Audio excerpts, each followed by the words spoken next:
వరంగల్ జిల్లా స్టేషన్ ఘాన్పూర్ నియోజకవర్గంలో బీఆర్ఎస్ వర్గపోరు కొనసాగుతూనే ఉంది.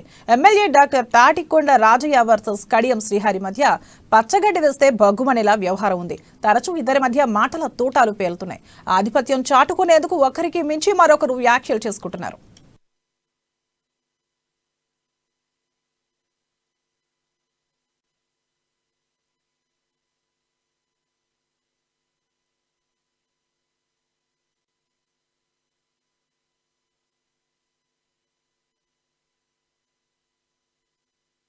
టీఆర్ఎస్ పార్టీలో కేసీఆర్ గారి నాయకత్వంలో కేసీఆర్ గారి నిర్ణయానికి కట్టుబడి ఉండేది కాకుండా ఇప్పటికే ప్రకటించిండు. ఈరోజు స్టేషన్ ఘాన్పూర్ నియోజకవర్గమే కాదు, తెలంగాణ మొత్తంలో వీర విధేయుడు ఎవరంటే డాక్టర్ రాజయ్య. అందరికంటే most sacrifice person in Telangana అంటే డాక్టర్ రాజయ్య. విద్యాధికుడు ఎవరంటే డాక్టర్ రాజయ్య.